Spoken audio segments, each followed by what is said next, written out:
plays this week is the kitchen sink that they may throw everything at you.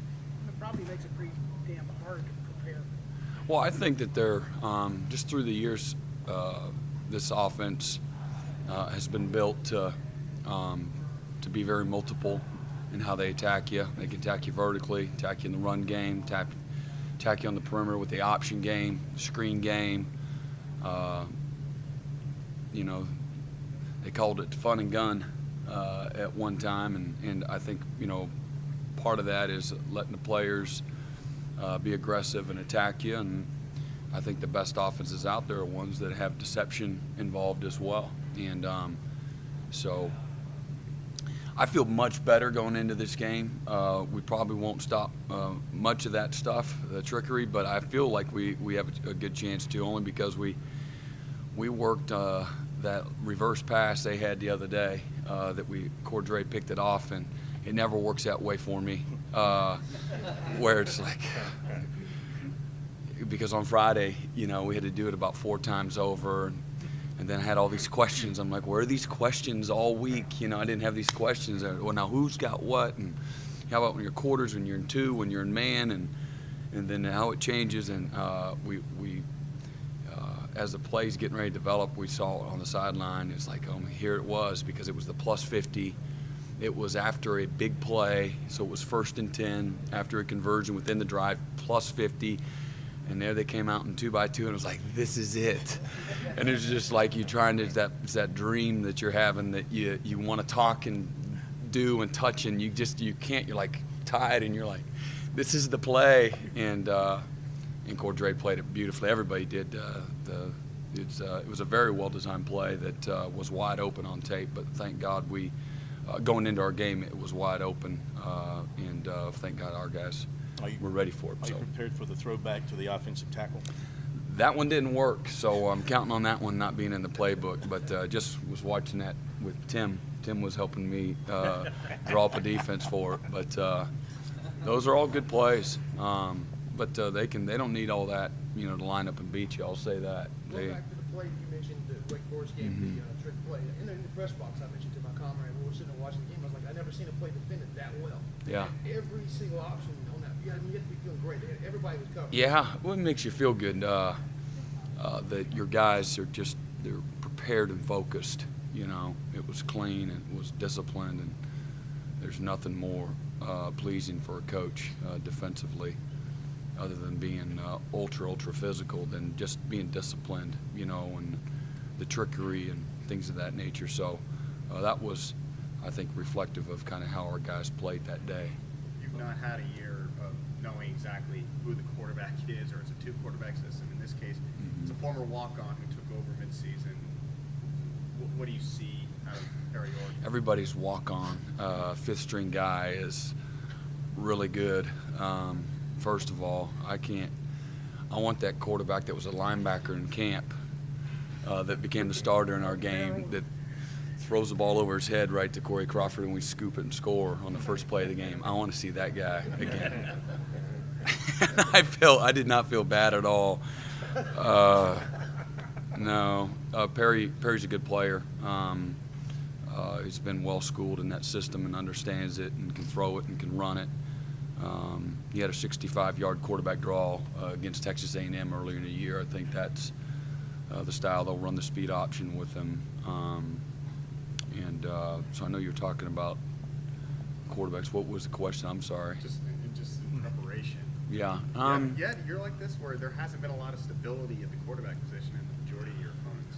Yeah, you know, I don't know. We just kind of go into, you know, every week, you know, what is it that they do, and irregardless of, you know, who's the quarterback. I mean, that's part of it, but we've had some, you know, there's been some issues at quarterbacks with a lot of the teams that we've played, just in regards to flip-flopping and things of that nature. But and then when Farrell Cooper gets in there, you know, he's incredibly dynamic, you know, probably the most single dynamic player that we'll see all year. And we got great respect for him. What a workhorse, just a stud, great competitor, very highly skilled, but a real tough guy. Yeah, he really wears the toughness on his sleeves. And, you know, I think if he had his way, he'd play defense too.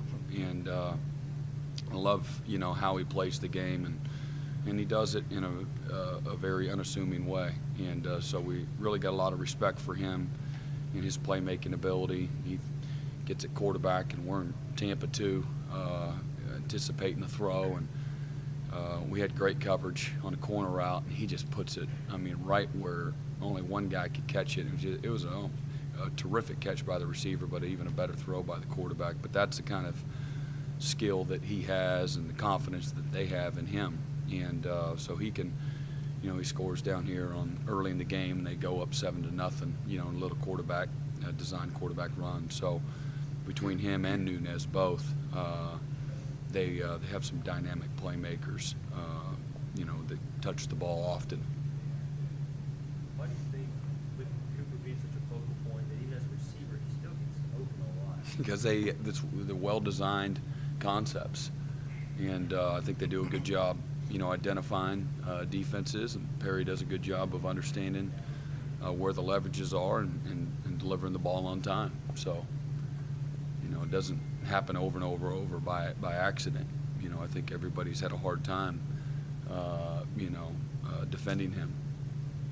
One of your defenders said yesterday, we expect the kitchen sink. Is it impossible to prepare for the kitchen sink? I think just they're just naturally multiple in what they do. They're not, you know, they don't just do a few things. They're already multiple. So like I said, I don't think they need the kitchen sink to beat us. You know, we need to come out and play well, get off of blocks, got to tackle, got to line up right, got to play with discipline. You know, you got to play with physical and mental toughness, and got to be ready to bring it for 60 minutes. And, you know, those are the things, regardless of what they throw at us. You know, I'll downplay that a little bit just because I think, you know, there's simplicity in winning and losing. And, you know, hopefully our guys are, you know, prepared to play with the discipline that it takes, whether it's the kitchen sink or it's just the basic zone read with a pop pass off of it. You know, you've got to have guys doing their job. And if you do, you'll play well. And if you don't, you know, then they can have you on your heels real quick. They'll probably start 2 true freshmen on the offensive line. Does that change anything you do up front? Not really, they're really playing. I know they've had some injuries there. I know Zach Bailey, we've watching him. He's pretty impressive the way he moves for a big 320-pound plus guy. Pulls well, plays on the second level well, and plays with toughness. You know, we really had hoped he became a Tiger, and so now all of a sudden you can't say he's a chump. He's a player. We were on the right guy, and so he's playing beyond his years, and we know we're playing well with freshmen on our offensive line, and they've handled a lot of different looks and, you know, and things of that nature. So it doesn't really change. There's 3 or 4 games left in the season, and all of them will have some kind of rivalry or championship on the line. You talked about doing your part as a defense. How much will defense affect taking Clemson as far as you guys want? I think it's important. I don't think that we can achieve our goals if we don't play well. Doesn't mean we have to play perfect, but we have to play well. I mean, we got to show up, and you know, so you know, that's very important down the stretch, and you play better and better teams, and so it's a big part of our you know, to have an opportunity to have success. Can last week's meeting you had with the defense be a necessary reminder going through the rest of the year? What they need to I do? hope I don't have to. You know, are you saying using that moving forward? I would hope that, again, we had our brief coming to Jesus that we all need occasionally, and I think our guys responded. I'm really proud of, again, how they took it immediately, and we walked out, you know, we came in after our Monday practice that night and kind of reflected on the day. Mondays are long days, and said that went about as well as we could have hoped, and just everybody was quiet as a mouse, and just seemed that we were just a little bit more humble, and we've talked about that a lot, I know, but I do believe that will help us, and I do believe that our guys recognize that what's in front of us and how important every day is and how every practice is and so forth. And I just love the opportunity what we have this week. You know, Thanksgiving, rivalry weekend, opportunity to go on the road. You got to play great on defense to have any chance to win.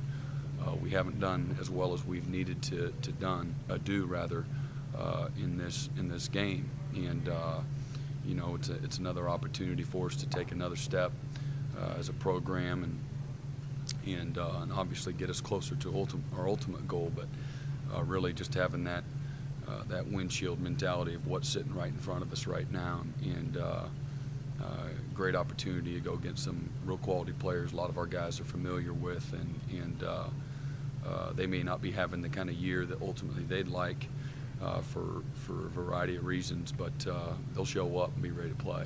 I can assure you that. Some coaches aren't sure of their future. There are a lot of guys on my staff that don't know what they're doing after this game. Is there any way that affects preparation for that game? I mean, is that any concern? I have not been. I've been very fortunate. I haven't been in that situation, so I'm really not an expert to comment. I believe as competitors, they've been incredibly successful as a program because I think they've done a great job coaching, and I would expect nothing but their best. And so I think I would expect them to have their guys ready to play. South Carolina's really struggled with the ball running the past couple of weeks. Do you feel like you guys can take advantage of some things up front? I don't know. I've watched all their games, so not quite as consistent the last few weeks for whatever reason, but I've seen them have a lot of success against good quality people. Whether it's I look at, for example, A&M and some of the other SEC teams that they've played, and Tennessee and LSU. They've gone against a few really good defenses as well. So, they've got good players, and I know Shell probably be a high pick as well. So, and they've got a lot of well-designed schemes. So, really the focus is really on us and what we got to do. I think we really don't think that way how we can take advantage of them. Let's really try to be as prepared as we can for a variety of schemes that we'll see, and then we need to play physical and play with good technique. You were rated the #1 off the radar candidate for head coach. Off the radar? Oh, really? Yeah, off the radar, #1 guy. Well, I'm humbled. So, have you or your agent, have you had any calls from anybody seeking head coach? My focus is on us, and Yeah, so but it's really has your agent heard it's about really no comment. I'm not interested in any other jobs. I got a great job, and I love what I'm doing, love where we're at, love who I'm working for, and I, like Coach Sweeney has said multiple times, I think we're just getting started. So that's really kind of my thoughts in response to that. So you wouldn't be interested in a head coaching job? Nah, I got a great job today. I got a great job. I'm hoping I got it tomorrow. Southern Cal called you? No, I don't. No, I mean, I don't think like that. You deal with things as they come, as they're put in front of you. But I'm always a believer, and you're a week away from humility in this profession, and value what you have, take advantage of the opportunities that you have now. And there are thousands of coaches that die to be in this seat, and I recognize that, and I value the small part that I have in this program, and I'm fighting for it every day. Does this rivalry feel different at all compared to Bedlam due to the fact that they also have the Texas rivalry, or is it pretty much the same? I think there's more similarities than differences. Everybody gets a little bit more amped up. There's a lot of familiarity with the programs, some levels of respect and admiration at times, and a deep-seated hatred all the while. Very competitive, and I think you'd be negligent to think that bragging rights aren't important, and so nothing instills more pride than winning that state championship. And but I do think that they're very intense, all of them, and again it brings a fan base together, or can splinter it in a minute too if you're not successful. So another great opportunity, but a little bit deeper meaning this week. Jalen Williams got an opportunity to play more last week. How do you feel as though he performed? I thought Jalen did well. I was really happy. Jalen got out there and he was jacked up and just really the moment wasn't too big for him, and I was excited about that. And he went out there a couple times, called his own number, come off the edge on his own. And then I'm just like, no, what are we doing? And it was a tackle for loss. And it's, all right, brother, you're so lucky we're playing well. And but I had actually told a story recently. I had this linebacker that was ended up being an All-American and a great player, played in the NFL. And I first started coaching him. He always wanted to add on, like instead of drop into coverage and have some kind of pass responsibility. So can I add on? And I'm like, no, you can't add on. But he would naturally just add on, and then he'd get the sack. I mean, it happened multiple times. And so I'm like, do whatever you want to do. And so I tell that story, and lo and behold, Jalen added on a few times the other night, and it worked out well for him. So at least he knows he's a good decision maker. Also, Dorian O'Daniel, he leads his team in special teams tackles this year. How big has he been on the kickoff coverage unit? He's been big whenever he's gotten on the field. He's done a terrific job. Dorian's really coming into his own and values his job and his role, and has taken it to another level. Real proud of Dorian. Dorian's got a unique skill set, and when he puts it all together, I think he has a chance to be a real terrific player. I know you said here one game that there was some issues with the communication and stuff with the crowd being so loud. Are there any kind of issues like that?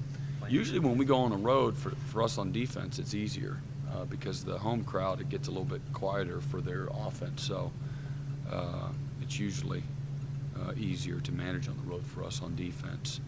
I told the story of the Florida State game.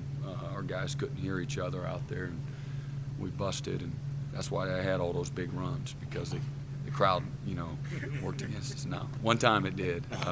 So they say. That's what the players say.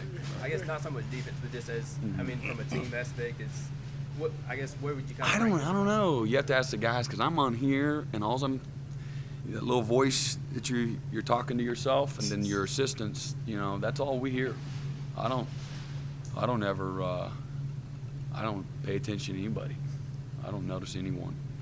Be very honest with you. Anything else? And what's that little voice telling you? Well, I really can't say. Is that you want the clean version? No. Brent, what I want to know is what's the fan at home saying about where you're sitting now? Your son? Your fan conscience? I'm not real sure.